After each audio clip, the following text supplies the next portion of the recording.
Coach Holgerson, thanks for taking some time out of your now afternoon to talk with us. As we just mentioned in the media, please use the raise hand function if you guys have any questions. And we are ready to get started with Coach Holgerson.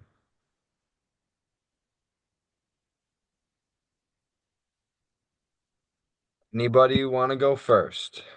All right, we're going to start out with Luke Mullen from Lincoln Journal-Star. Hey Dana, just curious about your thoughts about Emma Johnson's play those last couple of weeks of the season, and how big of a part is he of what you want to do on offense moving forward?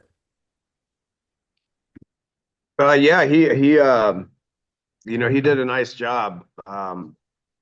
Just did a good job of making people miss. That first game he did a couple of routine things that turned into explosive plays. One being a touchdown. Just kept feeding him and challenged him to really work hard on making people miss. And I thought the last two games he did a really good job of that. Making people miss and getting yards after contact, that sort of thing. So, really happy he's here. We had some long talks after the season, and I got to know him better as a person. I did that with a bunch of them, but him in particular was probably about the first one that came in, was, excited about what we did, but there were some buts, and so, we had some long talks, and I think he's a great kid, and he's going to be a special player here, and excited to coach him.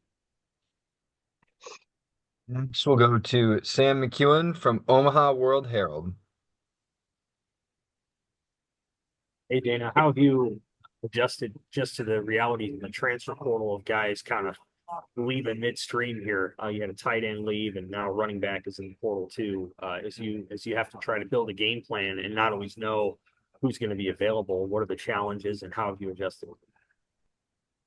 Well, everybody's dealing with it, and so, I think that's, there's been a lot of talk out there about, something needs to happen. That's above my pay grade. So, what the few kids that decided to do that, we wish them well, and you just go replace them. I mean, it's as simple as that. I tell you, the one thing that's exciting is, we just finished our ninth practice, and we haven't even got into game week yet. I mean, these have been, pretty much nine developmental practices, and this past week we started game planning, so it's kind of a mixture of both, and so, it's been fun to watch a bunch of young kids, just start developing. I haven't had this many practices and getting ready for a bowl game in probably 14 years. I think the last time I had this many practices getting ready for a game was 2011 when we played in the Orange Bowl, because it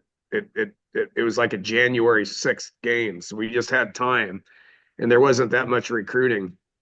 Um, Now there's not recruiting as far as coaches leaving, going out on the road recruiting, and you play a bowl game in 10 days or something like that. That's usually what I've been used to the last 10 years, is you have like 1 week's prep. And so there's no developing. And, here, we just finished I think it's our ninth practice. I think it's our ninth practice or whatever it is, or we have our ninth one on Saturday, whatever it is. So it's been really fun to like figure out who these guys are, figure out who the players are that, I didn't really know who they were because they're on scout team. And, if somebody leaves, it's an opportunity for other guys to step in, you know. 23 is not playing in the bowl game, but 28 is going to go in there and he's going to play his tail off because he's had nine spectacular practices, and so I think that's how you got to look at it. You don't worry about the ones that aren't playing, you worry about the ones that are playing, and you coach them, and you try to develop them, and you put them in position to hopefully be successful. Thanks, Sam. Next, we'll go to Brian Christopherson. Hey Dana, what's sort of your overview of the offensive line now that you've had a little time to sort of look over what you have, just the foundation there, and are there some young guys you could see maybe getting into this bowl game? Uh, not, I don't, we, we're, we need to bring some guys in. Okay. There's 3 of them out there at practice right now. We visited probably 5 or 6 of them and probably going to bring in some more. I mean, we're running out of time here this week. I mean, I know what we got scheduled for guys coming in, but there are 2 on campus right now. Hopefully we get them, and then we'll probably reassess it and bring in a few more, in January. So, my assessment is we had 6 kids that played their tail off, for the majority of the year.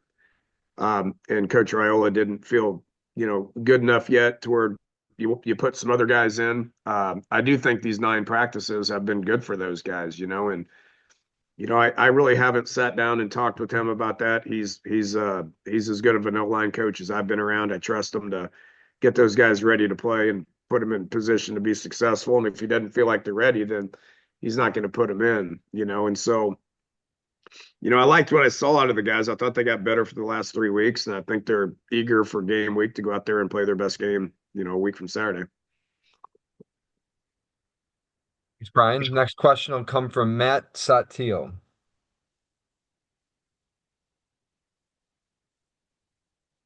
Hey, Coach. Wanted to see what you saw in DeKal and how adamant you were about bringing him in. Just where that comes from and what you think he can add to this program. You pronounce it DeKeel. I don't know how to spell it, but you announce it DeKeel. He gets mad at me all the time. That's why I just call him D. But it is DeKeel. I've known him for a long, long time. Ironically enough, when I left the 2012 Pinstripe Bowl, I spent the next night in New York, and then I drove to Jersey, and I did a home visit with, DeKeel, the Shorts family, his mom, his dad, his sister.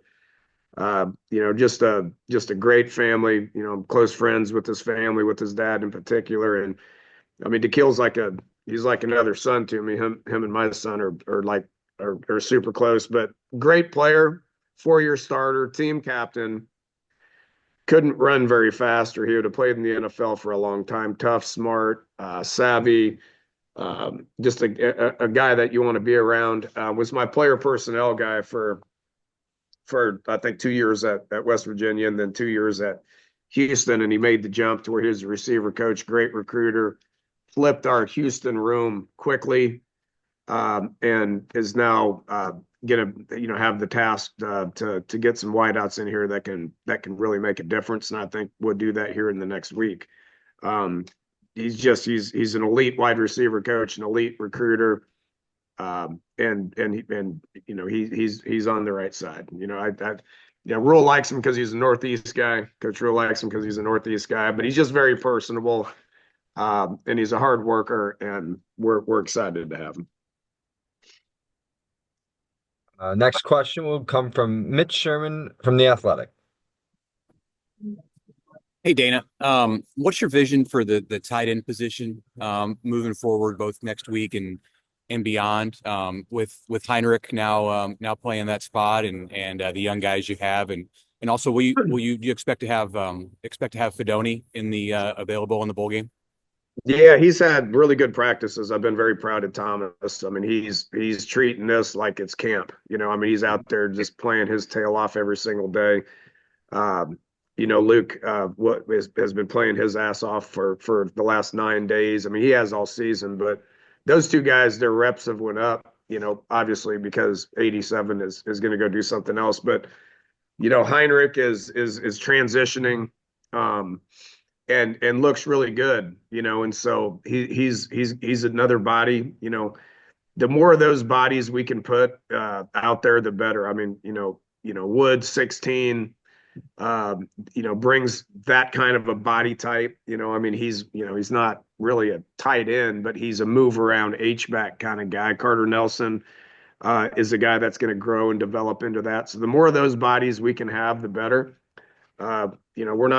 We're not turning this into an air raid 4 wideout program. I mean, that's not going to happen. So these tight ends are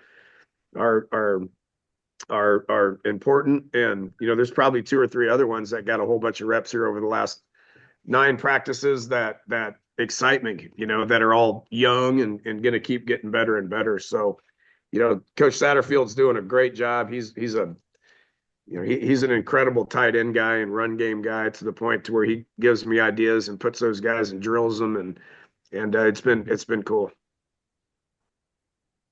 We'll take two more. Next one coming from Robin Wassett of Husker Online.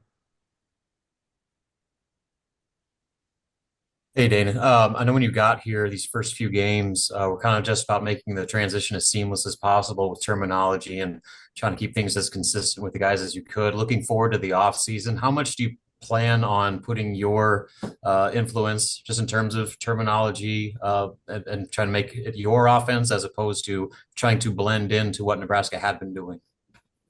I'll be honest with you, I haven't even thought about it. That you can say that's crazy. I mean, I should think about it every day. I continued to make sense of it, and so I can actually like write down the plays now. I mean, I know what the terms mean, the terminology, the sets, the motions, the specific plays. I learned more about it, which was important to me because we weren't going to do anything different going into the bowl game. So it just makes more sense to me. It's easier to call. It's easier to script. It's easier to game plan.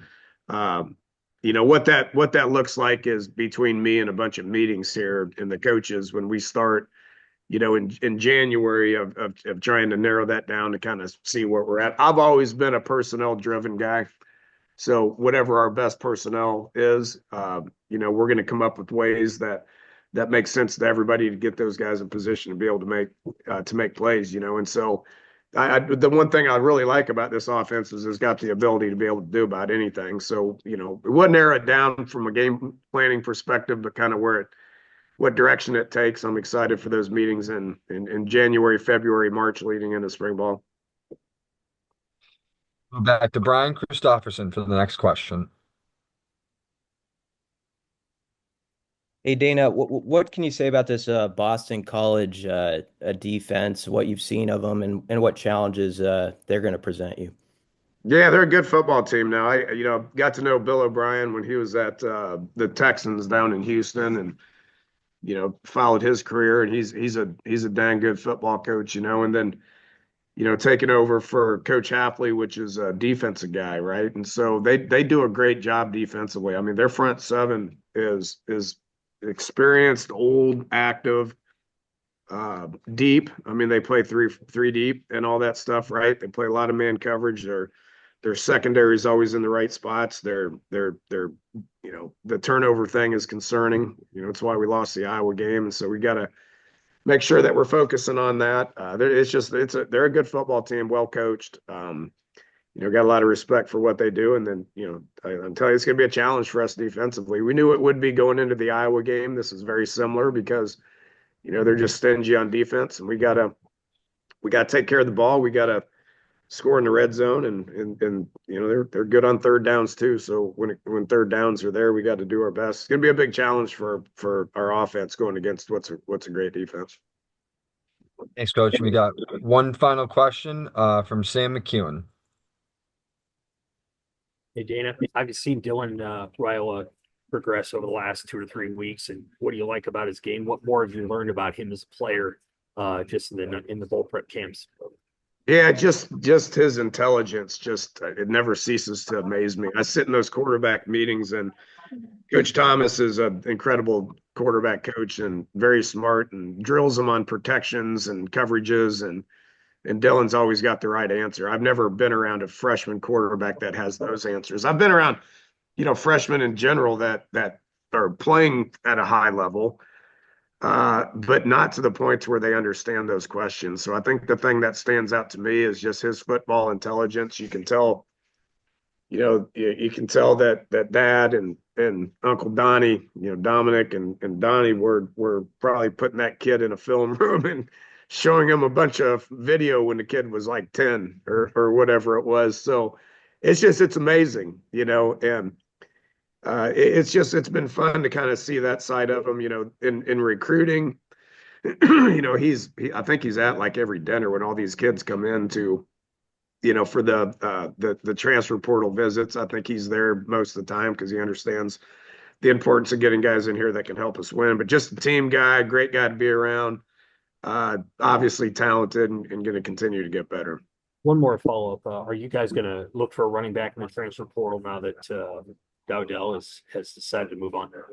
Now, those are questions that get answered every day. We always going to have people on the board. You never know what it's going to be.